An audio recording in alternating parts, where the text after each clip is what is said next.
bienvenue pour cette nouvelle vidéo qui va traiter des énergies du mois de mars 2026, à savoir le mois du lapin de Métal Yin. Je suis Marjorie Bastard, je suis coach pour entrepreneurs et dirigeants. Je les accompagne à cultiver l'harmonie et à concrétiser leurs projets avec facilité. Alors que vient nous dire en fait ce mois du lapin de Métal Yin ? Je dirais d'abord, c'est une forme de continuité par rapport à février. Alors le mois dernier, je n'ai pas eu l'occasion de vous faire cette vidéo mensuelle et je m'en excuse par avance. Le mois dernier, nous étions dans un mois du tigre de métal yang. Donc le tigre, c'est à la fois essentiellement du bois et du métal. Donc il y avait comme cette logique d'un arbre qui finalement fait les frais d'une hache qui viendrait lui élaguer en fait gentiment les branches.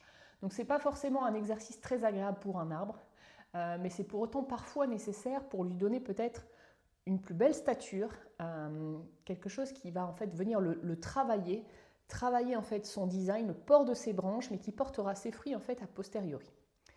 Cette dynamique, elle a été peut-être aussi d'autant plus frustrante qu'elle est intervenue pile poil au moment du printemps, c'est-à-dire en fait là où la sève remonte dans les arbres, et qu'en général on fait plutôt ça effectivement à l'automne. Donc on était pile poil en fin de saison et c'était un peu délicat. En plus, ces énergies étaient 100% yang, donc il y a eu quelque chose en fait de très actif, de très dynamique. Donc qu'est-ce qui s'est passé pour que vous compreniez en fait c'est à la fois cette transition et cette continuité. C'est qu'on a été tous amenés, je pense sans exception, à prendre un certain nombre de décisions. Des décisions de restructuration, d'ajustement, de dire en fait ça c'est plus aligné avec qui je suis, ça ne rentre plus en fait dans les cases pour mon entreprise ou en tout cas la manière dont je souhaite la mener.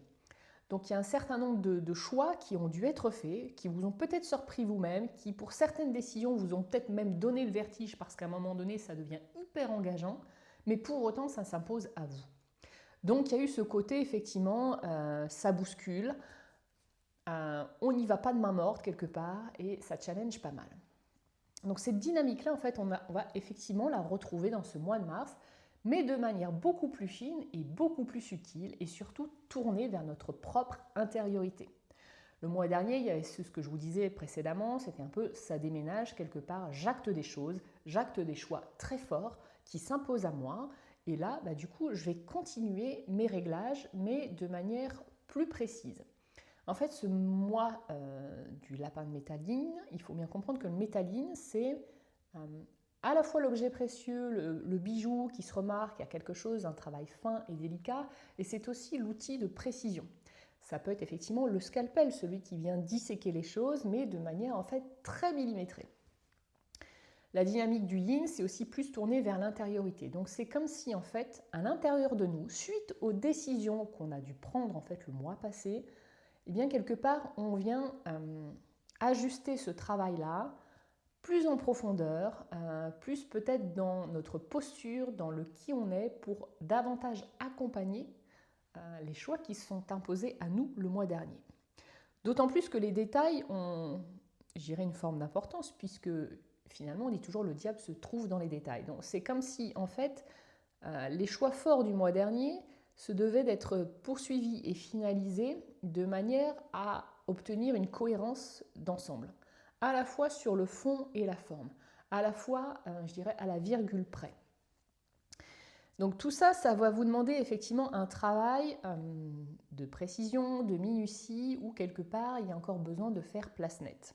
Parce que c'est ce sentiment-là, effectivement, de dire le bois yin, c'est aussi la petite végétation. Donc si je reprends cette histoire du scalpel ou peut-être de la fine lame de couteau, c'est dire quand j'en viens à faire mes travaux, par exemple, dans le jardin ou sur la terrasse, et qu'il y a toujours, vous savez, les petites herbes qui ont le don de se mettre pile poil entre deux dalles, et à un moment donné, quand on est maniaque, qu'on souhaite aller les retirer sans utiliser de produits phytosanitaires, justement, on prend peut-être la lame d'un vieux couteau pour aller les retirer. Donc ça, cette dynamique-là, elle est nécessaire pour faire place nette, mais la contrepartie, c'est aussi qu'elle peut générer à la fois de la frustration, et un sentiment d'entrave. Pourquoi ? Parce que le bois, c'est aussi l'élan, la créativité, l'envie de démarrer un nouveau cycle, et finalement, on se sent empêché d'eux, puisque justement, on vient nous couper l'herbe sous le pied. Donc, il y a ce côté de dire « j'ai envie d'aller de l'avant », ma tête, en tout cas, a envie d'aller de l'avant. J'ai peut-être un certain nombre de projets qui me tiennent à cœur, mais pour autant, la temporalité est en train de nous dire « oh, c'est pas maintenant, il faut attendre un peu parce que tu n'es pas encore tout à fait prête pour pouvoir y aller ». D'autant plus que cette année du cheval de feu a quelque peu, je dirais, la mission de remettre les pendules à l'heure. Dans ce que j'avais expliqué dans ma vidéo d'introduction notamment, au-delà de la vitesse, etc., qui à un moment donné va peut-être en fait, vous faire peur aussi tout bonnement, le fait que ça parte un peu dans tous les sens. Et là, on le voit aussi très bien en fait avec ne serait-ce que l'actualité nationale et internationale. Mais le cheval de feu porte en lui un côté terre brûlée. Quand je dis terre brûlée, c'est ce côté de dire à un moment donné, il faut faire la razzia, il faut tout remettre à zéro, il faut un peu tout cramer pour pouvoir rebâtir. Alors effectivement, dit comme ça paraît un peu violent, un peu sauvage, mais parfois c'est sain et c'est nécessaire. Et en fait, cette terre avec ce feu, c'est voilà, de retrouver de la cendre qui va pouvoir aussi sédimenter le sol pour pouvoir construire quelque chose de beaucoup plus positif, de beaucoup plus ajusté avec qui l'on est au jour d'aujourd'hui, dans le contexte qui est le nôtre au jour d'aujourd'hui. Donc ça demande évidemment beaucoup de courage, c'est pas nécessairement simple. Là où je veux vous rassurer, c'est de se dire qu'en fait tout le monde est dans le même bateau et on traverse exactement, à peu de choses près, le même chemin. Après, avec des ajustements plus ou moins différents suivant nos chartes personnelles. Donc les questions en tout cas qui s'invitent pour nous ce mois-ci, il y en a 3 essentiellement. La première, ça va être de dire quelles sont finalement peut-être les émotions, les idées, les projets dont je sais que je dois m'extraire parce qu'en fait il y a quelque chose qui n'est plus aligné, même si c'est pas de beaucoup, mais ce pas de beaucoup est déjà trop. La deuxième question, ça va être aussi celle de l'essentiel, puisque le métal nous parle de se recentrer, de revenir à ce qui est profondément juste et essentiel pour nous. Donc qu'est-ce que ça signifie pour chacun d'entre vous le retour à l'essentiel? Que représente aussi cet essentiel? Et enfin, la troisième question, et qui va faire le lien avec cette année du cheval de feu, c'est la question du cap. Est-ce que votre cap est si net ou si juste que ça? Puisque c'est justement lui qui va vous permettre de ne pas partir dans les ornières, de ne pas en fait faire les frais de ce dispersement qui peut être induit par l'énergie du feu. Donc de dire si je dois réajuster des choses, il y a peut-être des petites questions, en tout cas des détails sur lesquels je dois m'attarder par rapport à la trajectoire que je me donne. Donc si je traduis ça aussi dans les entreprises, c'est de se dire qu'il y a peut-être 2 éléments importants ce mois-ci. Le premier, ça va être de peaufiner la stratégie. Puisque comme je vous l'évoquais tout à l'heure, le mois de février a parlé grosso modo d'actions ou de décisions qui ont pu être structurantes. Et bien de se dire effectivement, ça a amené à revoir la stratégie de manière, on va dire, peut-être globale. Maintenant, il est temps de s'intéresser à cette stratégie de manière détaillée.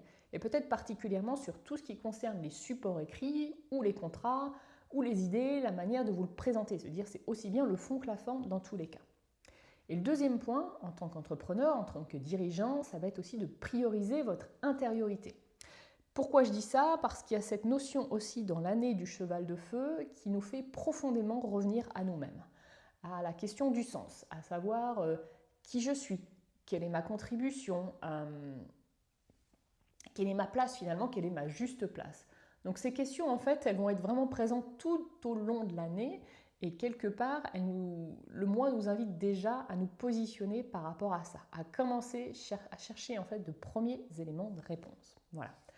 Donc j'en ai fini pour l'analyse des énergies de ce mois du lapin de métal yin. J'aurai le plaisir de vous retrouver le mois prochain.